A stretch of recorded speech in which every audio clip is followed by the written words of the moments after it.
Ladies and gentlemen, today's my guest is Dr. Jitendra Singh, Honorable Minister of Science and Technology, and Dr. Singh also holds multiple positions in the cabinet, including Ed Sciences, PMO, Personal Public Grievances, and Atomic Energy and Space.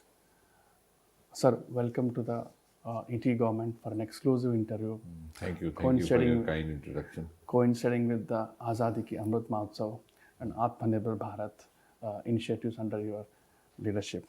Sir, you have made a recently an announcement that after a high level meeting, that as many as 38 ministries are exploring technology support from Ministry of Science and Technology. Can you elaborate what is this technology support? No, I'm glad you asked that. Actually, the background to this is that now, as you would appreciate, that virtually every sector has become dependent on scientific technology. In fact, science has entered every Indian household. Even the most illiterate are using scientific devices or scientific technology in one way or the other. But what is lacking is the awareness about the applications. So similarly, even in the government sector, many of the ministries which can avail of scientific technology, and in fact most of the sectoral ministries are now becoming, they have a lot of applications in science and technology which can be put to use, but they are not aware. So we started a process of having meeting between all the science ministries and departments in the government, which is about 7 or 8, with the other ministry. Maybe one brainstorming with agriculture ministry, another brainstorming with Jal Shakti, third brainstorming with maybe health, and likewise so on and so forth with road highways. Because you see, now smart city project in road highways has huge applications in technology. Jal Shakti, maybe they were not earlier aware that we have now technology to clean the sewage water. We have the technology to detect underground water through heli cameras. Okay. We have space technology even for defense, for surveillance across the borders. We have space technology for surveys, geospatial. And now the Prime Minister Narendra Modi has been very supportive. He has also lifted the taboos of the past. Now what the media popularly describes as the unlocking of the space. So space technology can be put to use in telemedicine, even in agriculture. Drones have now come in. Again, Prime Minister Modi has removed some of the regulations on the use of drone, which were becoming less and less practicable. And drone is now applicable in agriculture, with the use of pesticides, with irrigation. So in order to make them realize and understand what all we had to offer, we conducted a series of meetings, brainstorming meetings with each of the sectoral ministries. We gave them a brief about what all we had concerning their ministry, and then from what was explained to them, they also applied their mind and came out with some more requirements. So as you said, so far 38 ministries in the government of India, because I just reviewed it a few days back, we're doing it very frequently now. Had 38 ministries had come forward with requests to the Science and Technology Ministry and the other science-allied ministries to make certain technologies available to them for one or the other purpose. And I think the next step would be that we would also integrate the industry into it, because many of our technologies, like for example, the CSIR has done the ultraviolet technology for cleaning or purifying of the air-conditioned air, which was, associated, was being linked with the spread of coronavirus and Delta virus. We already installed it in the Lok Sabha Chamber of Parliament in the Central Hall, and now of late also in the Rajya Sabha Chamber before the session starts. Similarly, now this can be availed by the industry. We have already installed it also in the railways. So when we spoke to Railway Ministry, we could familiarize them with all this that we had, like this technology, for example, which we have put into use in the at one of the local trains in Mumbai. Similarly, for railway crossings, unmanned crossings, we have the surveillance means through space technology. And to avoid possible rail accidents, due to some obstructing object, we have means to detect a potential obstructing object maybe a few kilometers away, which gives the driver enough time to apply the brakes. So I think even governance for that matter has become hugely now. It's all online, and during COVID you saw, at least in the Ministry of Personnel in the Government of India, the work did not suffer even one day because everything had been placed online. So this whole exercise is meant to make each ministry realize where they can use us, use the scientific, so that the ultimate goal, as Prime Minister Modi keeps reiterating, is to bring in ease of living for a common citizen. So if we have to bring in ease of living for a common citizen, we have to be prepared to have optimum utilization of the latest technologies available to us, and that is possible only if we are aware of that. Okay, okay. So there is a requirement from the ministries. You have the technology with you, and you are collaborating or bringing the ecosystem into the picture as an integrated manner. So how are you going to enable them? I mean, how do these 38 ministries get your support in terms of So technology? you see, for example, virtually every technology which is available in any part of the world is also now available with us. This fact also is not very well or very widely known in public. Now, how to use, like I'll tell you, for example, as far as the Water Resources Department or the Jal Shakti Ministry is concerned, they dig wells to find out whether there is water underground. And if it's not detected, the whole exercise goes waste, the money goes waste. We have heli-borne facility. Simply the helicopter flies and it can detect whether there is presence of water or not. Similarly, through drones, you simply run a tractor which carries a drone. It will irrigate the field. In the second run, it will put pesticides. In the third run, it will put manure. So that reduces the time spent, that reduces the manpower spent, that is also more cost effective, and maybe also the outcome is more superior. Similarly, in healthcare, telemedicine has come in, Yes, yes. where we are facilitating it through space technology, also through CSIR. We are carrying forward Prime Minister's digital health mission. In fact, we have already introduced mobile telemedicine clinics.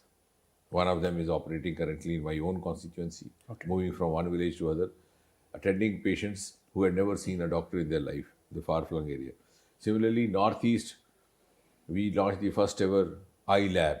So that is again based on space technology, telemedicine. It's a lab which goes from place to place, conducts RT, PCR, and all those tests, which otherwise people find quite tedious to go through.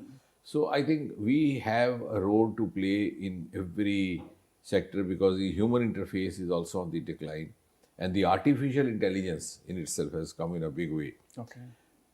Now, I was talking about healthcare. Healthcare also, we have artificial intelligence also now, and we also have the robotic medicine, which includes even the robotic surgery. Yeah, yeah.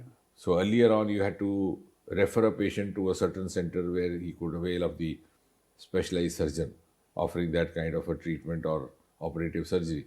Now it's the other way around. You refer the surgeon to the patient, regardless of wherever he is. Okay. Now, for example, if you are based in Delhi and you have a surgeon of your choice in Chennai, he could be, conducting that, which has not become so prevalent as so far, but we already have robotic experts in place in India. So what I'm saying is that we have the world-class state-of-art technology available for utilization in every sphere of life, but maybe we were not aware enough, and thanks again to Prime Minister Modi who gave us this direction, because in 2015 or 16, I believe, it was his cue.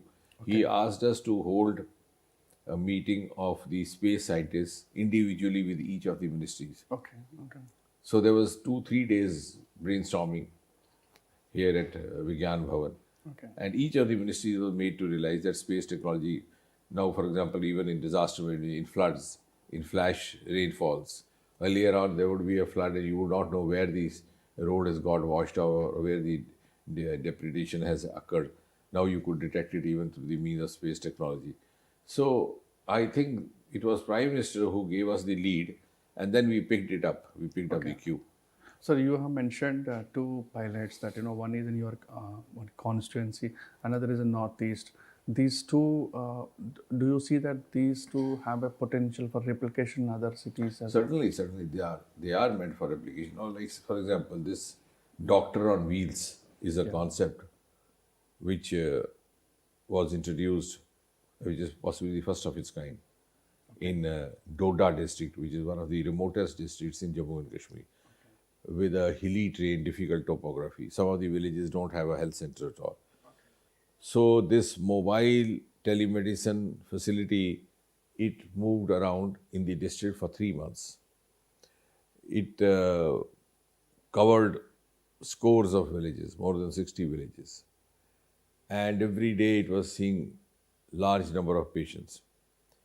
And the facility was so comfortable that within 15-20 minutes, it would do the entire body profile of the patient.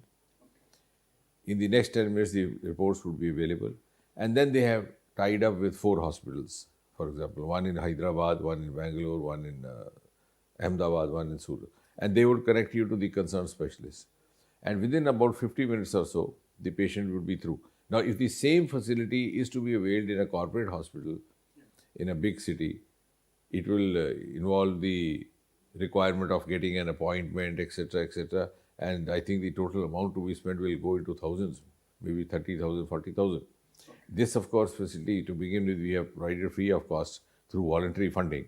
But this is going to be the new option of treatment in the times to come.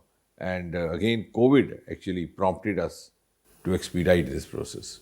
So we talked about, sir, ministries seeking your support. You are supporting them with the technology support.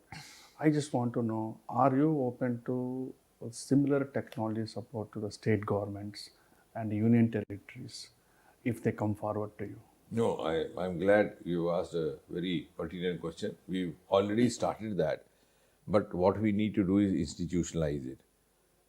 Like, for example, in Puducherry and in Tamil Nadu, we have undertaken the program of renovating, rejuvenating the sea beaches. Okay. Now, for example, Chennai has the world's second largest beach after California, which is the Marine Beach. But it's not been well maintained. So, through technology means, CSIR, the Council of Scientific Industry Research, has undertaken that project. Puducherry, we have already done it. Similarly, up in north, in Kashmir, you have Dal Lake, which has the problem of snow freezing over there. So, the snow cleaning technology we are providing. But now, what we are envisaging in very near future is, because earlier on in the government used to have conferences of the ministers from the states, which were more of ceremonial conferences followed by a banquet or a lunch. Now we'll have 2 to 3 days brainstorming with each of the states participating, and we'll have theme-based sessions.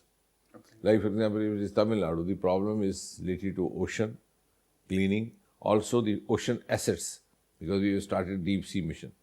So we'll have themes which are relevant to that state. If it is Kashmir and Jammu, then you have the issues related to flash floods, to snowing, etc. And then we could also couple these states with the common problems, so that the practice which has been successfully carried out in one state could be replicated in the other. So we are actually moving in the same direction that you are suggesting. Sir, the private sector, especially the startups and MSMEs, have a high expectation from the government of India, especially after you unlocking the space sector. How do you align the startup ecosystem with the government internal, especially government procurement system? See, again, it was the initiative of the Prime Minister that we opened up space and to some extent even atomic energy. Otherwise, these two ministries were living in taboo. Now we are encouraging private players in space technology. They give us their resources, we provide them technical know-how, so it's a win-win situation. And we have now startups who have come to us, and now they are working at ISRO on nano technology and nano satellites. So that is the extent of involvement of the private party. Similarly, in atomic energy, we have the capacity to set up more nuclear plants, but maybe that kind of exchequer is lacking. So now we have been given the provision to enter into joint ventures with the PSUs, of course. For example, if it is ONGC, they have enough money, we have technical know-how. Okay. Sir, my next question is related to the science and technology departments in the state governments. Generally, if you look at the central government, many sectors are aligning with the digital platforms, trying to align with the state government's concerned departments. In your science and technology, do you see that state governments and their ecosystems are aligning with the Ministry of Science and Technology and its vision? No, actually, I agree with you. We have launched a program, for example, One Nation, One Portal. That was the mantra Prime Minister gave us. We have already started that exercise. Okay. Even in science ministries, we have over 7-8 science ministries and departments. Each one of them having a separate fellowship process, separate grant, sometimes even separate overlapping projects. So integration will help us in avoiding overlap. B, also in carrying out such projects which have relevance wider than the ministry. So we would be theme based rather than ministry based or department based. So to begin with, we have undertaken an exercise to have single portal through which a candidate can enter. Then depending upon his requirement, he can diversify. He can go to space, he can go to earth science. Even if he goes to space, he'll get the other sets of options. And gradually, I hope the other ministries will also make use of this. Dr. Jitendra Singh ji, thank you very much talking to ET government on the eve of Azadi Ka Amrit Mahotsav and Atmanirbhar Bharat initiatives by the government of India. Thank you. Pleasure is mine.